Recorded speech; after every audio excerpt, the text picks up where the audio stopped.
right. නිකලස් කොපනිකස් පෝල්ලාන්තේ එයා පෘථිවිය ගෝලාකාර සහ පරිභ්‍රමණය වෙනවා කියන එක ගැන කිව්වේ. අයිසෙක් නිව්ටන්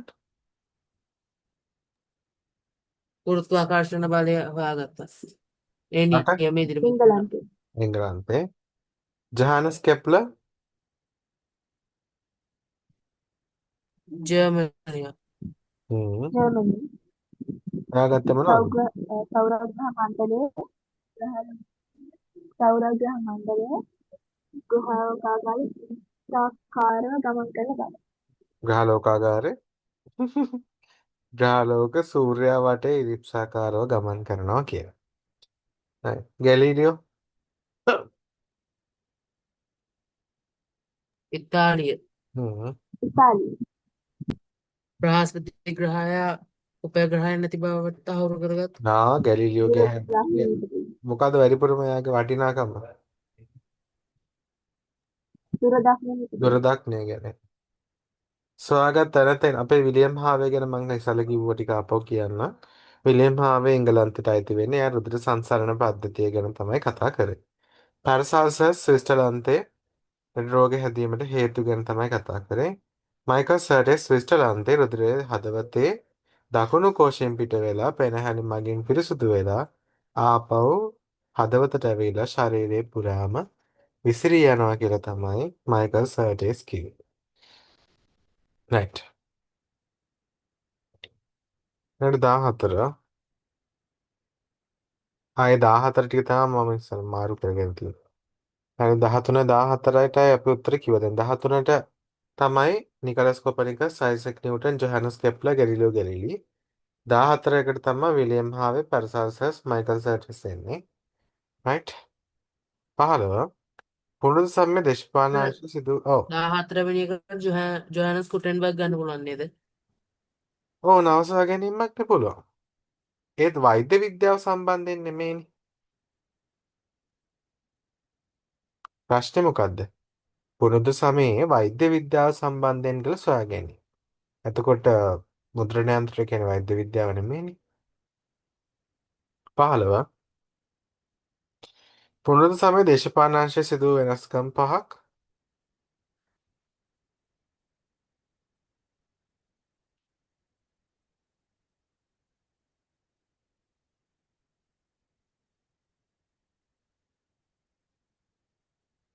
මොනවාද? ජාතික රාජ්‍ය බිහිවීම, මධ්‍යම පන්තිය සමාජයේ බලවත් වීම,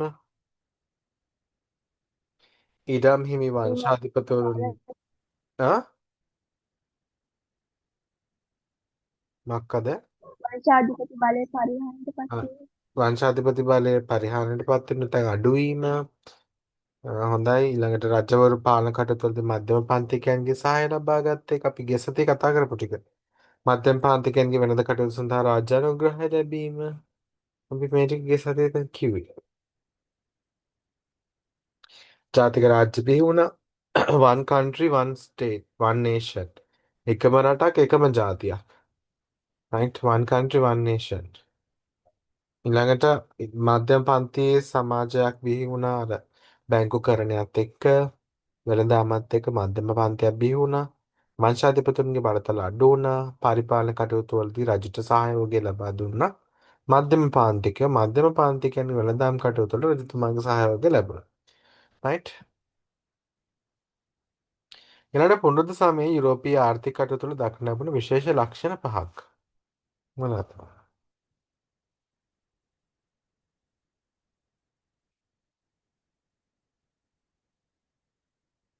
හ්ම් කියන්න.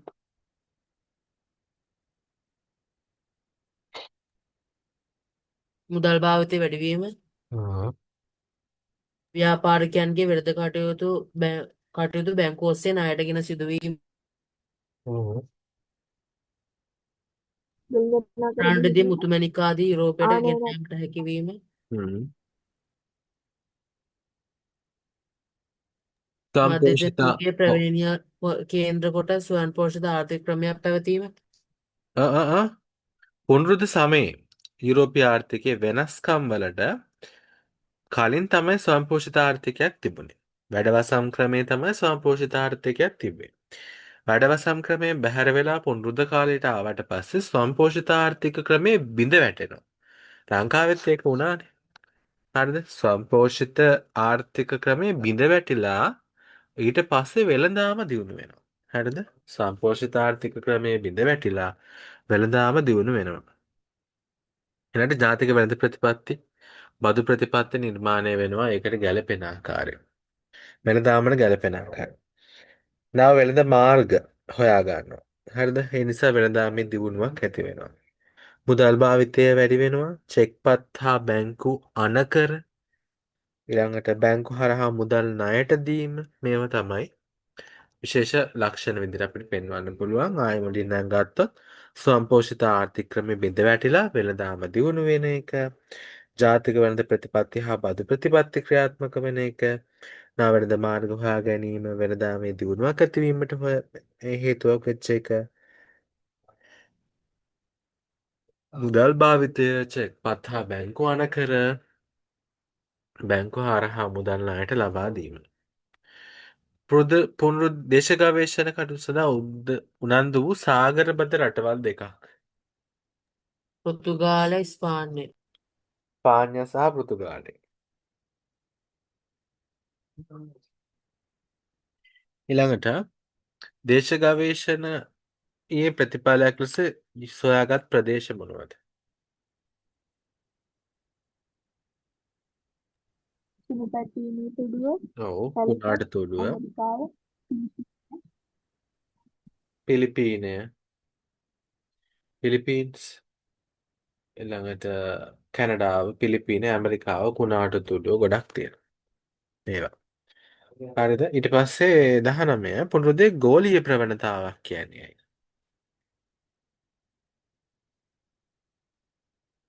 හ්ම්.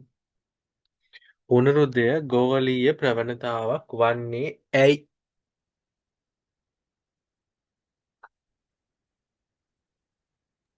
යුරෝප හ්ම්? යුරෝපය හා ලෝක රටවල් අතර ඇති වූ සබඳතා නිසා යුරෝපීය තාක්ෂණ හා විද්‍යාත්මක දෙනමාදය ලෝපුරා පැතිරීම. යුරෝපයන්ගේ දැන් ඒක අපි කෙටි කරලා ලිව්වොත් පුනරුදය ගෝලීය ප්‍රවණතාවක් කියන්නේ ඇයි කියලා. එතකොට අපිට කියන්න තියෙන්නේ යුරෝපියන්ගේ තාක්ෂණය හා විද්‍යාත්මක දැනුම ලෝපුරා ව්‍යාප්ත වීම. ඒකත් එක්කනේ මුද්‍රණ යන්ත්‍රණය තමයි ඔක්කොටම මුල. right? ඊට පස්සේ මුද්‍රණ කටයුතු පළවෙනියටම එන්න ඕනේ ඒක. මුද්‍රණ කර්මාන්තය ලෝකේ පුරා ව්‍යාප්ත වීම. මුද්‍රණ කර්මාන්තය ව්‍යාප්ත වෙනකොට තමයි යුරෝපයේ ගහපු පොත්පත් ටික මුද්‍රණය කරලා ලෝක පුරාම ඉතා ඉක්මනින් ව්‍යාප්ත වෙන්නේ. හරිද? ඊට යුරෝපයන්ගේ ආගම් ප්‍රචාරය කරන එක. හොඳම උදාහරණය අපේ රටවල් වල ප්‍රොටෙස්ටන්ට් ආගම ළඟට ඔය ක්‍රිස්තියානි ආගම වගේ ආගම් ප්‍රචාරය කරපු එක. ඊළඟට යුරෝපයේ චින්තනය, සාහිත්‍ය, ගෘහ නිර්මාණ ශිල්පය ලෝකේ පුරාම ව්‍යාප්ත කරන එක. හරිද?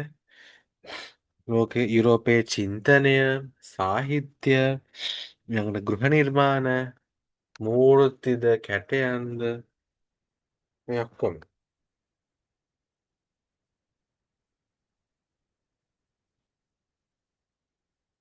ඊළඟට දේශ ගවේෂණයේ ප්‍රතිඵලයක් විදිහට යුරෝපය සහ අනෙකුත් රටවල් අතර හොඳ සම්බන්ධතාවයක් ගොඩනැගෙනවා.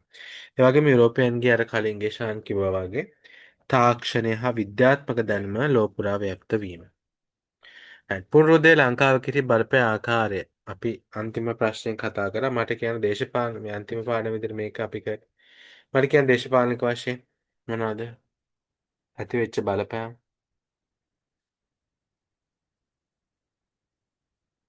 රාජ්‍යාන්තර පාලන ක්‍රමයේ අවසන් වීම, පාර්ලිමේන්තු ආණ්ඩු ක්‍රමයක් බිහිවීම, අලුත් නිලධාරීන් පන්තියක් බිහිවීම, පරිපාලන ආයතන පද්ධතියක් බිහිවීම, රෝමා ලන්දේසි නීතිය ක්‍රියාත්මක වීම. හ්ම්. ආර්ථික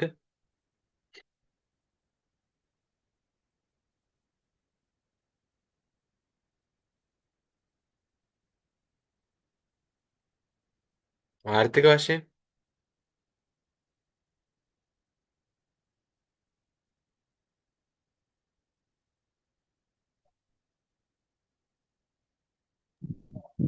ස්වයංපෝෂිත ආර්ථික ක්‍රම දියුණු වීම, වතුභෝග වගාව හඳුන්වා දීම, ආනයන අපනයන ආර්ථිකය, මුදල් භාවිතය, මහා මාර්ග ආධුනික මාර්ග පද්ධතිය, වේග නගර බිහිවීම, මධ්‍යම පන්තියක් බිහිවීම. हम्म. समाज हा सांस्कृतिक गवेषण के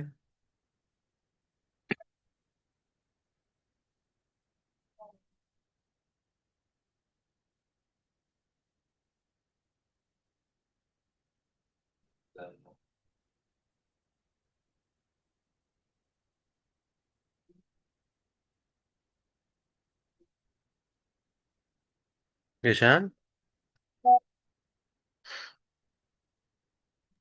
මුද්‍රණ කර්මාන්තය සමග යුරෝපීය සාහිත්‍ය මෙරට ලැබීම, ලාංකිකයන් යුරෝපීය රටවල් වලට ගොස් අධ්‍යාපනය ලැබීම, බටහිර චින්තනයේ ප්‍රප්‍රමාද හා රෝමානු කතෝලික ආගම් ව්‍යාප්ත වීම, බටහිර අධ්‍යාපන ක්‍රමය, යුරෝපීය වාස්තු විද්‍යාව. हम्म. right. विस्सेम बालान किया खर्च किया